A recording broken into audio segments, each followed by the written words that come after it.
पंचम श्रेणी वृत्ति परीक्षा आज आम साधारण विज्ञान किसी क्वेश्चन आंसर आलोचना करवा। प्रथम प्रश्न होची माछ केउ अंग द्वारा पानी माध्यम श्वासक्रिया करे। ऑप्शन रे अछि काती ना लांज ना पक्ष ना गालिसी। माछ कहा द्वारा श्वासक्रिया करे गालिसी। ए ऑप्शन डी हो राइट आंसर। या पर 2 नंबर माछर गालिसी जेउ कार्य करे मनुष्यर केउ अंश सही कार्य करे। हृत्पिंड ना पाकस्थली ना फुसफुस ना किडनी।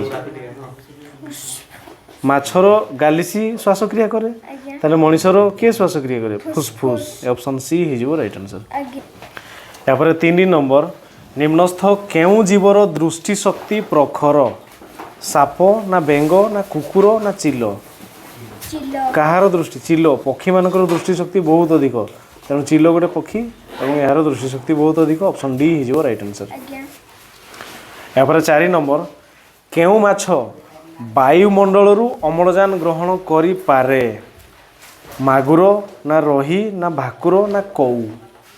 कौ माछटा वायुमंडल अम्लजान माने बाहर रखिदेले बंची जीव किसी समय। कौ माछटा बहिरे तो नहीं किंतु ऑप्शन हो कौटा कौ है। कौ माछ वायुमंडल अम्लजान को ग्रहण करें। या 5 नंबर केउ मानकर हाड़ हालुका एवं नरम। पक्षी ना सरीसृप ना उभयचर ना माछ। कहार हाड़ हालुका एवं नरम पक्षी मानकर हाड़ हालुका तेणु से माने आकाश में उड़ी पारती। ऑप्शन डी हो राइट। ऑप्शन ए हो राइट आंसर। या 6 नंबर निम्नोक्त मध्यरु हाड़ अधिक हालुका हालुका दृष्टि केउटी अन्य 3टी ठार भिन्न। हाड़ से बहुत हालुका मांकड़ ना ठेकुआ ना पक्षी ना मानव शिशु। कोटा अलग हो पक्षी पक्षी मानकर हाड़ बहुत हालुका एमाने आकाश में उड़ती तेणु ए 3टी ठार अलग। ऑप्शन सी हो राइट आंसर। या 7 नंबर ओटर मोटा चर्म केउ कार्य ताकू साहाय्य करे। श्वासक्रिया ना बाली रे चलिबारे और दौड़ारे ना गरम और ठंडा पागरु ताकू रक्षा करे ना खाद्य और जल भाव ताकू रक्षा करे। ओटर मोटा चर्म कौन ताकू साहाय्य करे गरम और ठंडा पागरु ताकू रक्षा करे तेणु ऑप्शन सी हो राइट आंसर। या 8 नंबर निम्नलिखित मध्यरु काहार पाद असारिया और गोटाड़िया। ओट ना मांकड़ ना मनीष ना बिराड़ी। काहार पाद असारिया और गोटाड़िया ओट। ऑप्शन ए हो राइट आंसर। या 9 नंबर बाघ जंगलर गछपत्र मध्य कहीं लुचि पारे। बाघर निश थाए ना बाघ गड़र तलीपाद मांसल ना बाघ शरीर पटापटा दाग थाए ना बाघ गछपत्र मध्य श्वासक्रिया करें कौन से लुचि पारे बाघर शरीर में पटापटा दाग थाए। ऑप्शन सी हो राइट आंसर। या 10 नंबर केउ गछर पत्र कंटारे रूपांतरित होता है। झाऊ ना बेल ना सप्तफेणी ना सिजु। कौटार कंटारे रूपांतरित होता है ये सप्तफेणी है ना। ऑप्शन सी हो राइट आंसर। या 11 नंबर मांकड़र केउ आंगुली तार सबू आंगुली को छुई पारे। बुढ़ा आंगुली ना बिशी आंगुली ना काणी आंगुली ना मध्यम आंगुली। को आंगुलीटा आर आंगुली गुड़ा सब छुई पारे माने तांकर मूल गुड़ा को छुई पारे। बुढ़ा आंगुली है आम जमी हाथ में आमर बुढ़ा आंगुली द्वारा अलग 4टी आंगुलीर मूल गुड़ा को छुई पारू मांकड़ तार पादरे मध्य से बुढ़ा आंगुली साहाय्य सबू आंगुलीर मूल गुड़ा को छुई पारे अन्य 4टी आंगुलीर तेणु से डालरे मध्य से गोड़र आंगुली साहाय्य डाल को धरी पारे तेणु से गचरे डेई पारे आराम से धरी पारे डाल गुड़ार। ऑप्शन ए हो राइट आंसर। या 12 नंबर मरुभूमिर जहाज किए घोड़ा ना खच्चर ना ऑटो ना गध। मरुभूमिर जहाज हूँ किए ऑटो। ये ऑप्शन सी हो राइट आंसर। या 13 नंबर निम्नलिखित केउ कारण जोगु माछ स्थल भागरे मरी जाए। श्वासक्रिया करिपारे नहीं ना रक्त संचालन करिपारे नहीं ना खाद्य ग्रहण करिपारे नहीं ନା ଚଳପ୍ରଚଳ ହୋଇପାରେ ନାହିଁ। ତେବେ ଏହାର ସଠିକ୍ ଆନ୍ସର୍ ହେବ ମାଛ ସ୍ଥଳ ଭାଗରେ କ'ଣ କରିପାରେ ନାହିଁ, ଶ୍ୱାସକ୍ରିୟା କରିପାରେ ନାହିଁ। ଏ ଅପସନ୍ ଏ ହେଇଯିବ ରାଇଟ୍ ଆନ୍ସର୍।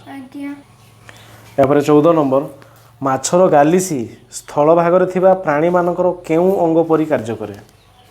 ଫୁସ୍ଫୁସ୍ ନା ହୃତ୍ପିଣ୍ଡ ନା ପାକସ୍ଥଳୀ ନା ଯକୃତ୍? ମାଛର ଗାଲିସିଟା କେମିତି, ମାନେ ସ୍ଥଳ ଭାଗର ଫୁସ୍ଫୁସ୍ ଭଳିଆ, ସ୍ଥଳ ଭାଗର ଜୀବମାନଙ୍କର ଫୁସ୍ଫୁସ୍ ପରି। ଅପସନ୍ ଏ ହେଇଯିବ ରାଇଟ୍ ଆନ୍ସର୍। ଏହାପରେ 15 ନମ୍ବର, ଅଟ ମରୁଭୂମି ବାଲିରେ ଚାଲିପାରିବାର କାରଣ କ'ଣ?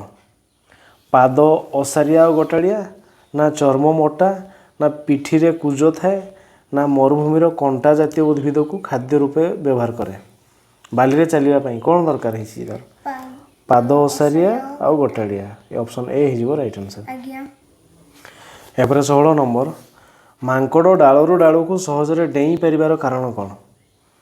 ଆଗ ଗୋଡ଼କୁ ହାତ ରୂପେ ବ୍ୟବହାର କରେ ନା ପଛ ଗୋଡ଼ ଅଧିକ ଲମ୍ବା ନା ଓଜନ ହାଲୁକା ନା ମାଙ୍କଡ଼ର ପାଦ ବୁଢ଼ା ଆଙ୍ଗୁଳି ଅନ୍ୟ ଆଙ୍ଗୁଳିକର ମୂଳକୁ ଛୁଇଁପାରେ?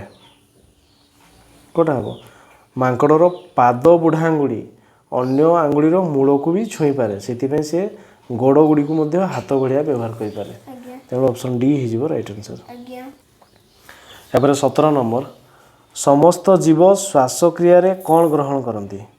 ଅମ୍ଳଜାନ ନା ଅଙ୍ଗାରକାମ୍ଳ ନା ଜଳୀୟ ବାଷ୍ପ ନା ଯବକ୍ଷାରଜାନ? କ'ଣ ଗ୍ରହଣ କରନ୍ତି ସବୁ ଜୀବ ଶ୍ୱାସକ୍ରିୟାରେ? ଅମ୍ଳଜାନ। ଅପସନ୍ ଏ ହେଇଯିବ ରାଇଟ୍ ଆନ୍ସର୍। ଏହାପରେ 18 ନମ୍ବର, ପକ୍ଷୀର ଲାଞ୍ଜ ପକ୍ଷୀକୁ କେଉଁ କାର୍ଯ୍ୟରେ ସାହାଯ୍ୟ କରେ? ଉଡ଼ିବାରେ ନା ଆକାଶରେ ଉଡ଼ିବା ବେଳେ ଦିଗ ପରିବର୍ତ୍ତନ କରିବାରେ ନା ଖାଇବାରେ ନା ଶିକାର କରିବାରେ? ଲାଞ୍ଜ କ'ଣ କରିପାରେ? ଆକାଶରେ ଉଡ଼ିବା ବେଳେ ଦିଗ ପରିବର୍ତ୍ତନ କରେ, ହେଲା। ସେ କେଉଁ ସାଇଡ଼କୁ ଯିବ ସେଇ ହିସାବରେ ସେ ତାର ଲାଞ୍ଜକୁ ବଙ୍କେଇକି ଉପରକୁ ଯିବ କି ତଳକୁ ଯିବ କି ଦିଗ ପରିବର୍ତ୍ତନ କରିବ, ସେଥିପାଇଁ ସେ ଲାଞ୍ଜଟା ତାର ସାହାଯ୍ୟ କରେ। ଉଡ଼ିବା ପାଇଁ ତାର ଡେଣା ସାହାଯ୍ୟ କରେ, କିନ୍ତୁ ଦିଗ ପରିବର୍ତ୍ତନ କରିବା ପାଇଁ ଲାଞ୍ଜ ସାହାଯ୍ୟ କରେ। ଅପସନ୍ ବି ହେଇଯିବ ରାଇଟ୍ ଆନ୍ସର୍। ଏହାପରେ 19 ନମ୍ବର, ଆମେ ପାଣିରେ ବୁଡ଼ିଲେ କାହିଁକି ବଞ୍ଚିପାରିବା ନାହିଁ? ଜଳରେ ଦ୍ରବୀଭୂତ ଅମ୍ଳଜାନକୁ ଆମେ ଶ୍ୱାସକ୍ରିୟା ପାଇଁ ବ୍ୟବହାର କରିପାରିବା ନାହିଁ ନା ଆମର ସ୍ନାୟବିକ କ୍ରିୟା ବନ୍ଦ ହୋଇଯିବ ନା ଆମର ରକ୍ତ ସଞ୍ଚାଳନ ବ୍ୟାଘାତ ହେବ ନା ଆମର ଯକୃତ୍ କାର୍ଯ୍ୟ କରିବ ନାହିଁ? ପାଣିରେ ବୁଡ଼ିଗଲେ ଆମେ କେଉଁଥିପାଇଁ ବଞ୍ଚିପାରିବା ନାହିଁ? ଜଳରେ ଦ୍ରବୀଭୂତ ଅମ୍ଳଜାନକୁ ଆମେ ଶ୍ୱାସକ୍ରିୟା ପାଇଁ ବ୍ୟବହାର କରିପାରିବା ନାହିଁ, କିନ୍ତୁ ମାଛମାନେ କରୁଛନ୍ତି। ଜଳରେ ବି ଅକ୍ସିଜେନ୍ ଅଛି, ମାଛମାନେ ନେଇକି ୟୁଜ୍ କରିକି ବଞ୍ଚୁଛନ୍ତି, କିନ୍ତୁ ଆମେ କରିପାରିବା ନାହିଁ। ତେଣୁ ଏ ଅପସନ୍ ଏ ହେଇଯିବ ରାଇଟ୍ ଆନ୍ସର୍। ଏହାପରେ 20 ନମ୍ବର, ବାଘକୁ ଶିକାର କରିବାରେ କେଉଁ ଅଙ୍ଗ ସାହାଯ୍ୟ କରେ? କେବଳ ବଳିଷ୍ଠ ଗୋଡ଼ ନା ଶକ୍ତ ଆଉ ତୀକ୍ଷ୍ଣ ନଖ ନା କେବଳ ତୀକ୍ଷ୍ଣ ଦାନ୍ତ ନା ଏ ସମସ୍ତ? ବାଘକୁ ଶିକାର କରିବାରେ ତାର ବଳିଷ୍ଠ ଗୋଡ଼ ସାହାଯ୍ୟ କରେ, ହେଲା, ତାର ଶକ୍ତ ତୀକ୍ଷ୍ଣ ନଖ ବି ସାହାଯ୍ୟ କରେ, ତାର ଦାନ୍ତ ବି ସାହାଯ୍ୟ କରେ। ତେଣୁ ଏଇ ଯେଉଁ ଅପସନ୍ ଡିରେ ଅଛି ଏ ସମସ୍ତ, ଏଇ ଅପସନ୍ ଡି ହେଇଯିବ ରାଇଟ୍ ଆନ୍ସର୍।